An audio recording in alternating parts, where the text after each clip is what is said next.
return home from the Camino, one of our greatest needs is simply to talk about the experience. We need to tell our stories. You can see this on social media and all over YouTube. So many stories. So many people feel compelled to recount what happened and where and with whom. Look at this, look at that. For many people, their first introduction to the Camino was the movie The Way. Yes, it had incredible cinematography, and it showed off the Frances route beautifully. But what drew people to the Camino after watching that film were the stories within it.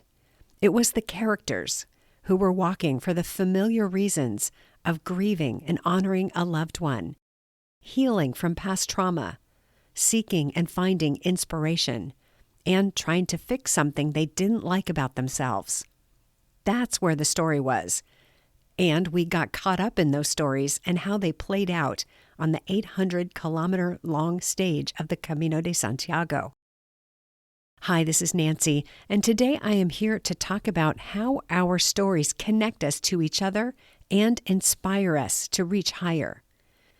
Sharing our stories is such a key part of our new pilgrim community, La Terraza, and I want to share with you why that is.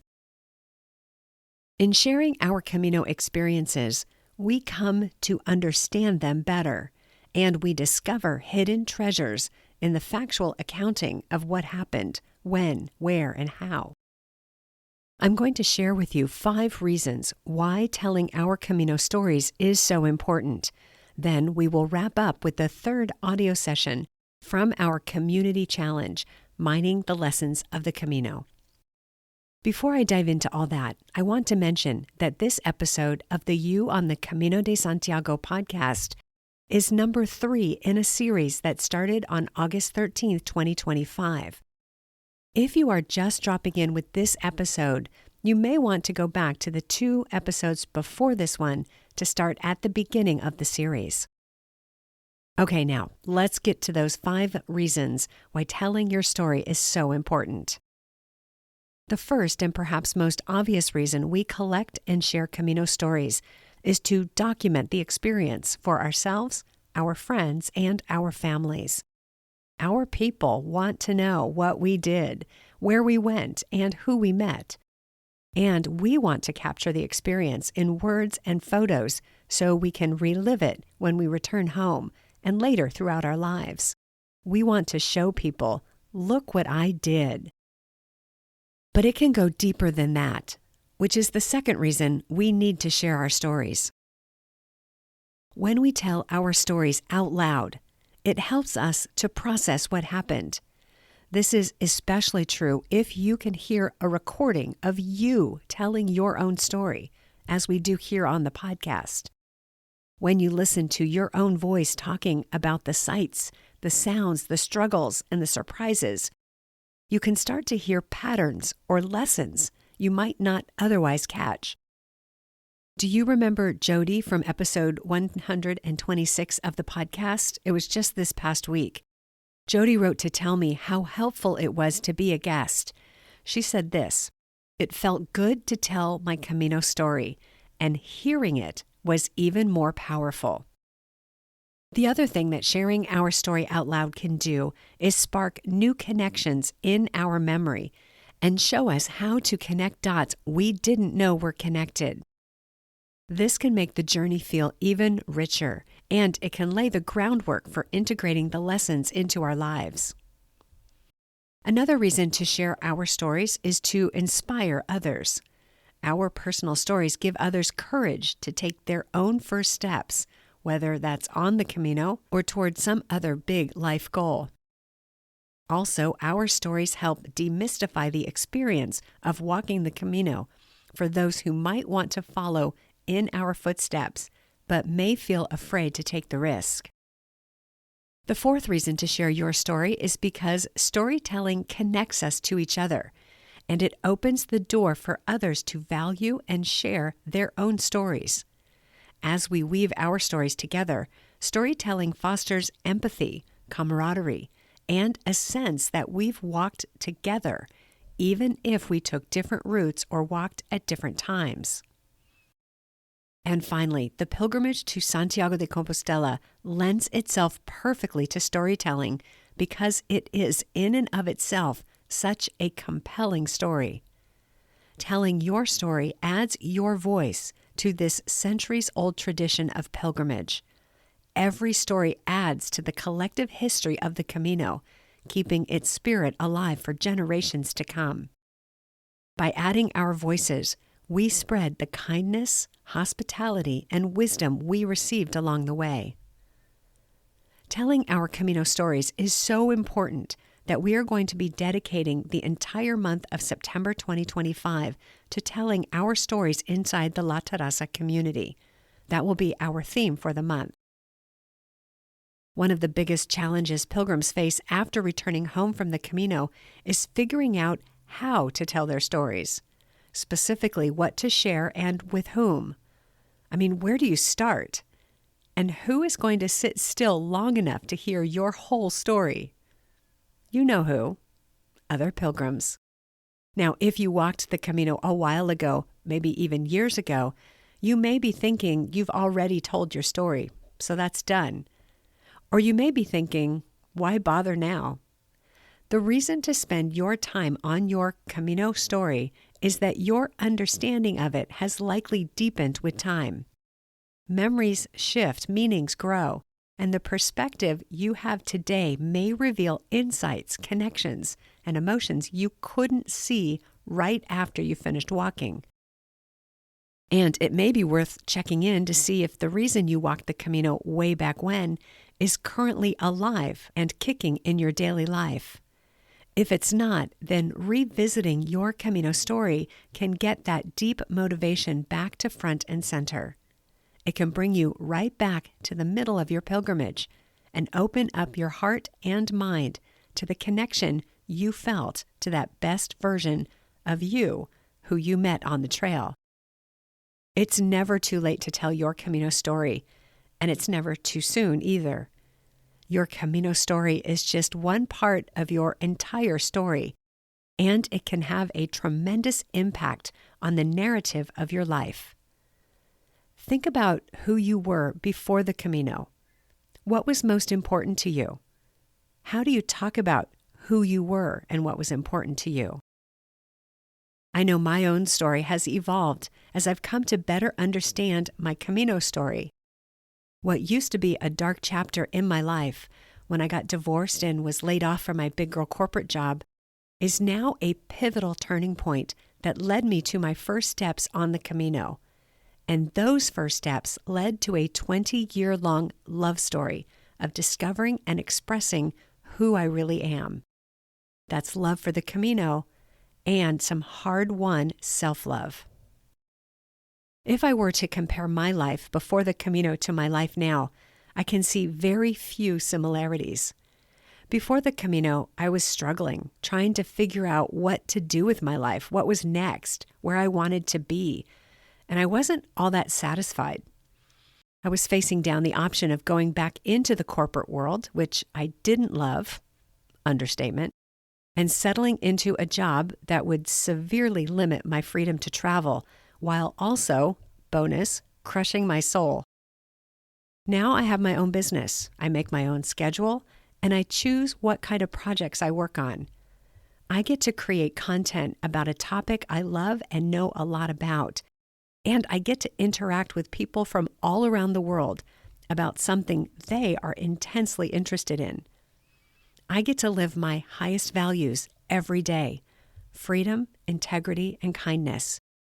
And I am part of two vibrant and life-giving communities that support and sustain my passion and purpose. Yes, I love going back to the Camino, and I do get to do that twice a year. But what I love even more is that my life, my everyday life, is filled with things I love. All of this didn't just happen. It evolved over time as I intentionally explored the lessons of my Camino experiences. On the Camino, I came to know the best, most authentic version of myself, and I realized I wanted to be that person all the time. That's what I want for you. One of my favorite features of our new community, La Terraza, is that we are building this together, just like you craft a good story, with a diverse yet interconnected cast of characters and an evolving plot line. We are at the beginning, and the stories are only just starting to come together. Some of our founding members have jumped right in and are sharing stories and uncovering lessons from before, during, and after their pilgrimages. Others are holding back, maybe listening to the content of the course, bringing the Camino home, but not commenting. Some joined us on our first bi-monthly Tapas Tuesday gathering, and others have RSVP'd for the next one. Everyone is participating in their own way, which is exactly how we all walk the Camino. In our next bonus podcast episode, which is coming up on Tuesday, August 19th, I will be opening registration for La Terraza. If you have already walked one of the Camino routes, and if you would like to devote time and energy to bringing the experience home and pulling life from the lessons of your pilgrimage, I hope you will accept my invitation to join the community. For some people, this will be an obvious yes.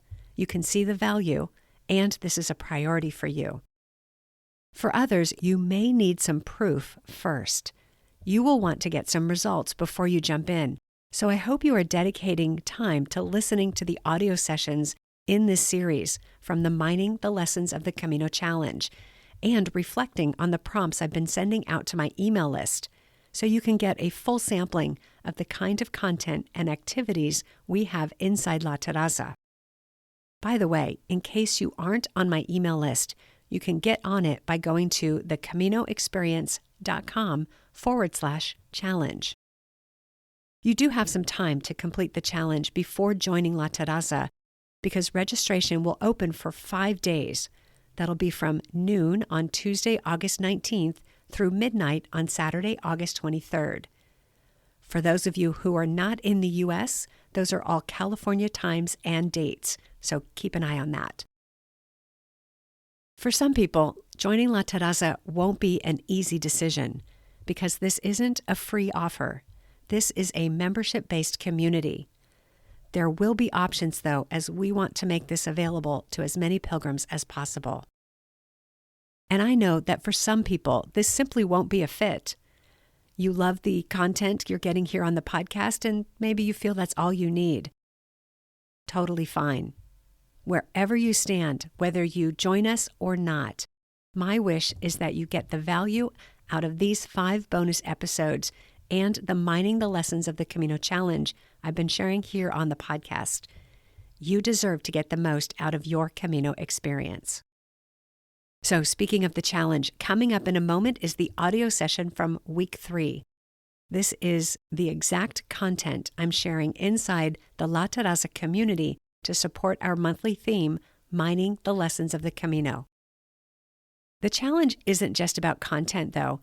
It's also about the community and the conversations we're having with members to share our insights and extract even more lessons than we might be able to find on our own. We've covered a lot in this episode, and if there's one thing I hope you take away, it's this. Your Camino story still has more to give you. Your Camino is more than just a memory. It's a living, evolving part of who you are. Each time you revisit it, you have the chance to see new connections, to uncover new lessons, and to carry a bit more of the Camino spirit into your daily life. Okay, let's get to that next step in the challenge, uncovering lessons found in loss and letting go. Last week, we explored belonging and connection, specifically the ways the Camino draws us closer to ourselves and to others. But connection, whether it is on the Camino or off, also brings us face to face with the truth that every meeting carries the possibility of parting. This week, we turn toward loss and letting go. Our goal is not to dwell in sadness and disappointment, but to honor loss as an essential part of the pilgrimage. Loss is part of every journey. On the Camino, loss might mean leaving behind people, plans, or possessions, or old stories about who we are. And yet, as we'll see, what we release often makes room for something new and better, lightness, clarity, and a deeper connection than we imagined possible. Loss on the Camino takes many forms. Some are more dramatic and traumatic than others for sure. Some are welcomed losses, and others trouble us deeply. Either way, they all have some kind of impact on our Camino experience. Loss gives us an option: hold on or let go. Whether we chose loss or it chose us, every loss on the Camino invited a moment of decision. Will we cling or will we let go? To explore this topic, we are going to look at several different types of loss that you may have encountered during your pilgrimage. With each type, we will move deeper into loss. We'll start with physical losses. The first type of physical loss is actually quite common, and that is the loss of possessions. I'll be honest, I have yet to meet a first-time pilgrim who didn't overpack. It doesn't matter if they were carrying their backpack or using the luggage transport services. Everyone arrives at their starting point with at least a few items they don't really need. Anyone who overpacked eventually had to come to a decision point: leave extra items and weight behind in a donativo box or at an albergue, or mail them back home. If you were on a tight budget, mailing things home may not have been an option, and then you may have ended up parting with a cherished item, or suffering by carrying it the whole way. Occasionally, pilgrims leave things behind by accident, yes? For example, when something fell off your backpack, or you forgot to grab your clothes off the drying line. Or the worst of all, you walked away without picking up your credencial. When you pack light and as carefully as pilgrims do, losing an item can really wreck your day. And then there are those items that break or wear out and have to be replaced. If that happens between towns or big cities, you may have had to manage without some key piece of equipment for a few days. And finally, theft on the Camino is statistically uncommon, but still, if your cash, credit cards, or passport went missing, I bet that seemed like quite a setback. None of these losses on their own are particularly devastating, and they definitely aren't life-threatening, but they are minimally inconvenient, and they can bring up all kinds of emotions. What would you guess might be the lesson in losing, breaking, or mindfully getting rid of something out of your kit? Another way to look at physical loss on the Camino is to consider the physical challenges that take us out of our comfort zones. Blisters and other aches and pains were nearly a rite of passage. Sleeping in the shared dorms in the albergue was, for many, quite a trial, because we had to give up our privacy and the sanctity of our much-needed restorative sleep. And not for nothing, but there were plenty of lessons to be learned from sharing close quarters with strangers. And then there was the food, which I bet wasn't the same as what you typically eat at home. Walking the Camino took us so far out of the familiar rhythms of life at home and threw us into a predictable, somewhat rigid routine of walking, eating, showering, laundry, and sleeping. Until you mastered that new routine, you may have felt like a fish out of water. What did you learn about yourself as you navigated the physical challenges and losses of the Camino? Another type of loss we all experience on the Camino is emotional loss. These aren't totally foreign to us. I mean, we experience emotional loss and trauma at home too. But when we walk the Camino, we often pack a hefty set of expectations for what the Camino experience should be, right along with our backpacks. Let's look at what could be considered the the heaviest emotional baggage pilgrims carry: disappointment and unmet expectations. These are brought on by all kinds of circumstances. Did you have any plot twists on your Camino, big or small? Did you intend to walk every step, but then end up on a bus or in a taxi?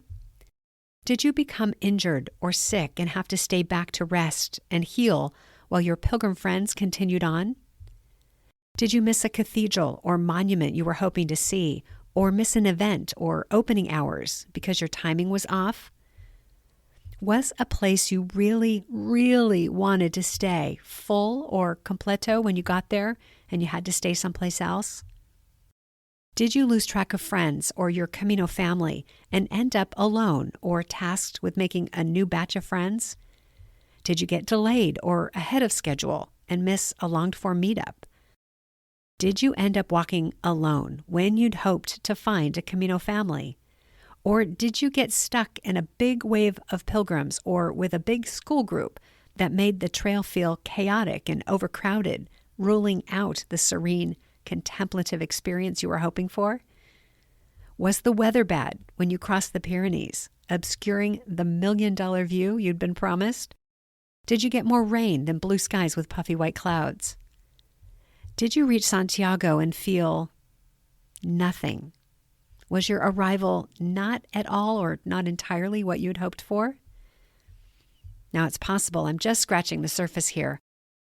What other emotional losses did you experience on the Camino in the form of disappointment or unmet expectations?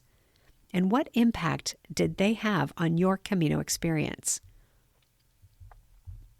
It's good to get these physical and emotional losses out in the open first, because next we are going to look at what could be called existential losses. These are the losses you felt when you were being, rearranged in the liminal space of the Camino.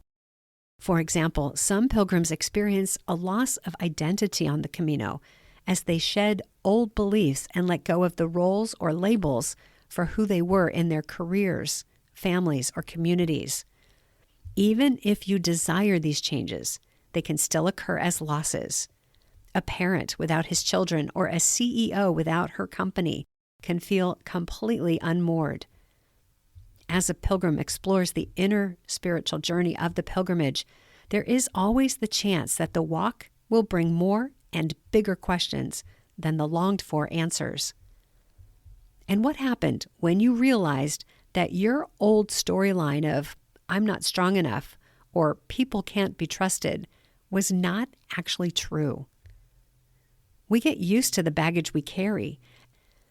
You may have arrived at a moment on your journey when you could no longer tell the same tired, negative stories, and you had to replace them with a new, more empowering and uplifting narrative. Who did you have to become when you realized that you couldn't predict or plan every step of your pilgrimage? What gentle or not so gentle shift did you have to make in order to surrender to that unpredictability? Surrendering and letting go can be hard, at least right up until the moment when it's not. What did you learn from surrendering to the way of St. James? What is the lesson in all of this? Here's one. Letting go isn't about giving up. It's about creating space for what's next. Think of a moment of loss on the Camino. What did it feel like? How did you respond or react in the moment? When you look back at that loss now, what do you make of it? What did you have to release along the way, and how did it feel in the moment? And here is the takeaway question. How can you use what you learned on the Camino to understand and deal with future losses?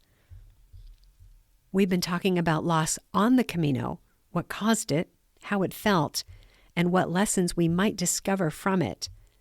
Some losses on the trail were small and fleeting. Others felt big and significant.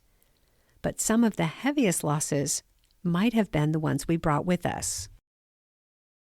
You may have walked the Camino as a way to grieve the death of a loved one, or a relationship, or maybe a dream.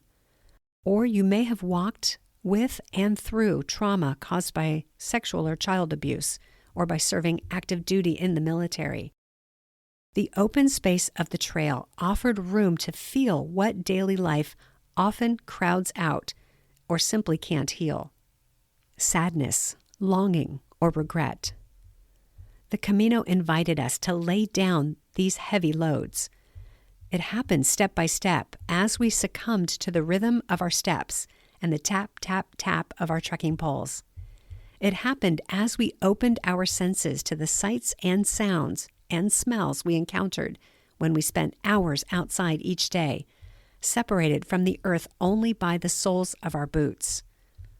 The liminal space of the Camino is an ideal place to process emotional pain, and as you let go of the pain, something may have opened up.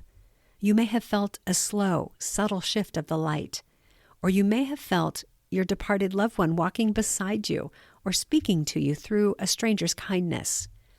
In the silence, you may have heard your own heart speak for the first time in decades. Now that you are home, how might you rewrite the story of loss that brought you to the Camino? What version of the story can you now tell that you couldn't have told before your pilgrimage? Any discussion of loss must inevitably lead to the topic of letting go. Letting go is rarely a single act. It's more like gradually loosening your grip on something. On the Camino, it might have shown up as allowing for changes and fluctuations in your itinerary. Or it could have looked like accepting help instead of insisting on doing something yourself. Or releasing the need to have the journey go exactly as planned. If you traveled with a friend or family member, letting go might have meant slowing down to match someone else's walking pace. The curious thing about letting go is that while often we fight it, it usually brings us great relief when we finally do let go. We just had to get past the discomfort and the need to control everything. What did you release that allowed you to keep moving? If you are anything like me, you may have a tendency to try to avoid loss or push it away in daily life. However, the Camino shows us that loss can be a teacher. Loss teaches resilience. Maybe you developed painful blisters that forced you to change your stride, but you learned you could still reach your destination one careful step at a time. Or a pilgrim friend left the trail early, and you discovered you could keep going even when the journey felt lonelier. Perhaps you released an old story about yourself and realized that you were stronger and more adaptable than you imagined. Loss teaches humility. Maybe you arrived at an albergue only to find it full, and you accepted a spot on the floor without complaint, grateful just to be inside. Or you wanted to lift someone's spirits, but your words fell short, reminding you that often presence matters more than fixing. Possibly there was a point when you surrendered the idea that you control how the pilgrimage should go, and instead you allowed it to work on you in its own way. Loss teaches trust. Trust that you will find food when you need it, and you will find a bed at the end of the day. Trust that when you lose track of a pilgrim friend, that you will meet other pilgrims who match your pace and spirit. Trust that even though you're not exactly sure where you're headed, on the trail or in life, the next step or the next turn will reveal itself when the time is right. On the Camino, we learned that we can grieve and keep moving. We learned that we can say goodbye and stay connected in our hearts and to our purpose. We learned that we can let go and find something better ahead. There's one final loss that we have to talk about before we look at how to bring home the lessons embedded in loss and letting go. And that is the loss of the Camino itself. It's the loss you experienced when you reached your endpoint and had to return home. It's the loss when it was time to leave behind in Spain the rhythms and routines of the trail and your new sense of self or sense of freedom. This is one of the hardest parts of the pilgrimage. Returning home may have felt jarring, moving from the pace of walking to the speed of flight, from the quiet hours on the trail with only the crunch of the path beneath your feet, to the roar of urban and suburban life. Well, it is a shock to the system. Life on the Camino was simple. Life at home is not always so simple. Those other pilgrims who shared the long walking hours and the camaraderie at the pilgrim meals, gone in an instant. And then you may have had this thought: will all the new insights and habits and my new sense of self stay with me, or will they fade into the background once I leave the Camino? Did they? The on-the-trail part of the Camino may have ended, but it stays alive in memory and spirit. The challenge is learning to carry it forward so it can shape daily life rather than become just a treasured past event. Even in the sadness of loss, I hope you've been left with a deep sense of gratitude for having had the experience at all. I hope you've held on to the knowledge that the impact and gifts of your Camino experience didn't go away when you stopped walking. That's why we're here, by the way. And that's why we have this month-long challenge to guide us in finding and understanding the lessons of the Camino. As you moved along the Camino, hopefully you started to discover that loss isn't just an ending. Loss can be a beginning or an opening for something new and beautiful to arrive. When we take the brave step to let go of something, it creates space. That space may not feel comfortable at first. It can feel uncertain, even empty. But it is in that space that new possibilities begin to take root. You might choose to fill that space with gratitude for what remains. You might notice new relationships you could never have planned for. You might recognize growth you never would have chosen, but now would not trade for anything. The Camino showed us that we can carry less and live more. It proved that when we release physical or emotional weight, we make room for joy, connection, and clarity. Now that we are back home, we can practice releasing control over what we can't change. We can simplify our homes and our lives so we can walk lighter in the world, physically, emotionally, and mentally. We can take the time to honor the people in our lives, whether they are still with us or if they have moved on, and hopefully sense the sacred in those relationships rather than just sadness. This session of the challenge may not end for you when the month of August is done. You may need to do some more work. For example, if you were to take an emotional inventory of your at-home world, what would you find there? Is there some sadness lingering in a dark corner? Is there any heaviness that might need to be released? What can you invite in to take its place? And here's something to try this week. What's one thing you can set down this week to make space for something better? If you would like to reflect further on the topic of loss and letting go, here are some additional questions to ponder. What have you discovered about yourself in the space that letting go created? How did releasing something on the Camino change the way you see what matters most? And looking back now, what unexpected gift came from that loss? That's it for this week. Next week, we are going to lighten things up and spend some time on the delightful topics of surprise and serendipity. That should be fun, right? See you then.